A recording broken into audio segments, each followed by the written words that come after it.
Hi, guys, my name is Ariba. Welcome back to my YouTube channel Ariba News HD. I hope you are doing well. Before watch this video, please subscribe to my YouTube channel and press bell icon for latest video. So, let's start the video.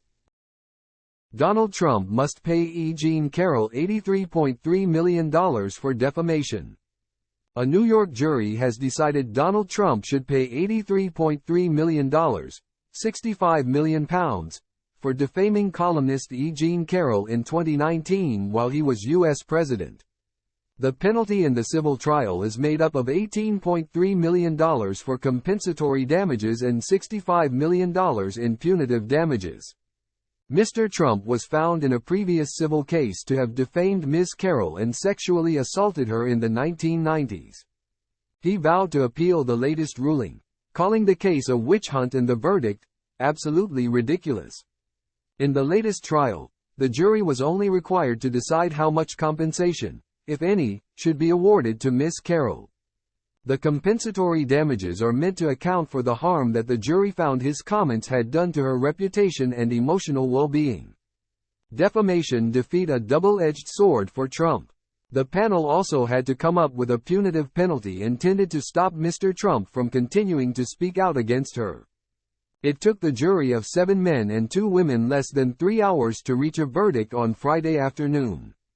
Mr. Trump, who looks likely to be the Republican candidate in November's presidential election, also faces 4 criminal cases for a total of 91 felony counts.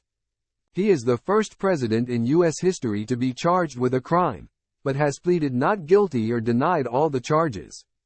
This is a great victory for every woman who stands up when she's been knocked down, and a huge defeat for every bully who has tried to keep a woman down, Ms. Carroll said in a statement after the jury's decision on Friday. Her attorney, Robbie Kaplan, said in a statement, "Today's verdict proves that the law applies to everyone in our country, even the rich, even the famous, even former presidents."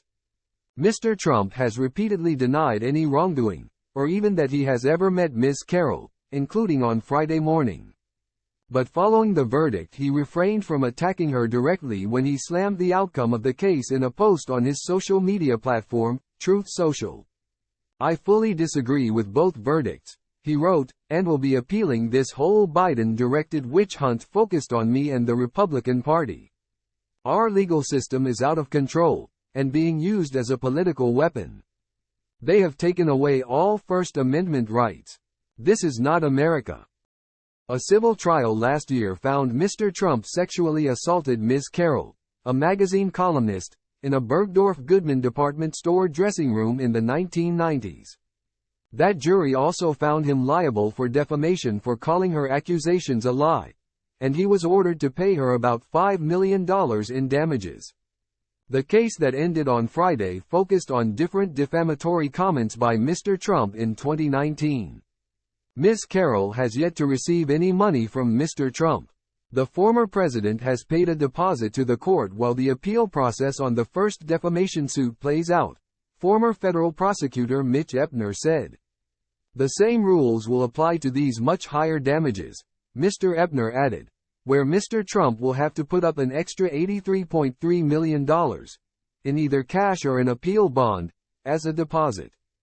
Mr. Trump, who abruptly left court earlier in the day with his Secret Service security detail, was not present to hear the verdict. His departure came moments after Judge Kaplan threatened to jail Mr. Trump's lawyer, Alina Habba, for continuing to speak after he had told her to be quiet. "You are on the verge of spending some time in the lockup. Now sit down," he told Ms. Habba, who is Trump's trial lawyer. Alina Habba. The judge had threatened to eject Mr. Trump earlier after he muttered about the case being a con job and a witch hunt in court. Before the verdict was read, the judge warned, "We will have no outbursts." During closing arguments earlier on Friday, a lawyer for Ms. Carroll told the court her reputation had been severely harmed by the former president's comments denying he sexually assaulted her. "This case is also about punishing Donald Trump. This trial is about getting him to stop once and for all," she said. Ms. Carroll's attorneys previously told the court that Mr. Trump's statements unleashed a torrent of death threats, rape threats, and online vitriol towards her. Mr. Trump's lawyer had argued that he should pay no further damages to Ms. Carroll as her claims have more holes than Swiss cheese. Ms. Haba said that her client was not to blame for the threats that Ms. Carroll received.